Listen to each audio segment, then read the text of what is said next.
সামনে যে পাহাড়টা দেখতেছেন না হ্যাঁ ভাই, এই যে সামনে যে পাহাড়টা, হ্যাঁ এটা হচ্ছে মেইনলি উহুদ পাহাড়।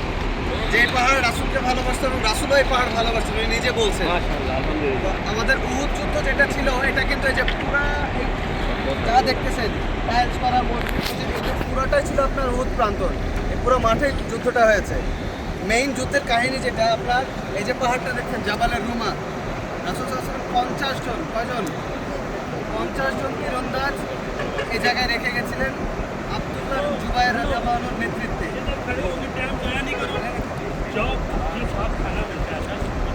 বললেন?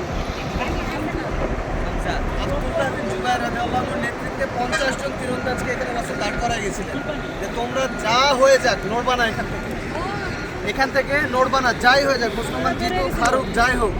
পরবর্তীতে এরা মানে খ্রিস্টানরা মুশরিকরা যখন একদম অলমোস্ট আপনার পরাজিত অবস্থা, মুসলমানরা জিতবে এরকম, তখন এইখানে যে 50 জন তীরন্দাজ ছিল, ওনারা তখন চিন্তা করলো মুসলমান তো জিতে গেছে। এখন আগে কিন্তু নিয়ম ছিল গনিমতের মাল সংগ্রহ করা, যুদ্ধে জিততো যেই দল, ওই পরাজিত দলের যা জিনিসপত্র গনিমতের মাল হিসেবে ইয়া হইতো। এনারা চিন্তা করছে যুদ্ধ তো জিতে গেছে, এখন তো গনিমতের মাল নেওয়া লাগবে। তো অর্ডার পালন না করে 40 জন নেমে গেছে, ওনারা গনিমতের মাল নেওয়ার জন্য নেমে গেছে। তো বাকি থাকলো কত? শুধু 10 জন। তখন খালিদ বিন ওয়ালিদ রাদিয়াল্লাহু আনহু, যিনি কোনো যুদ্ধে কখনো হারেন নাই, উনি তখনও মুসলমান হন নাই, উনি এই গ্যাপটা ধরতে পারছেন।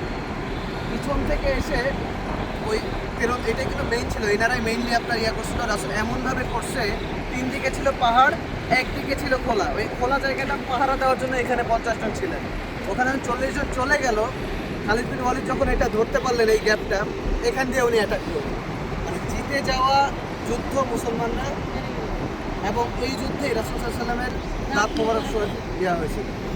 ওই পাহাড় ওদিকে পিছনে আছে, যেখানে উনি আহত হয়ে বসছিলেন, এবং পাহাড় ফাঁক হয়ে গেছিল ওনাকে বসানোর জন্য।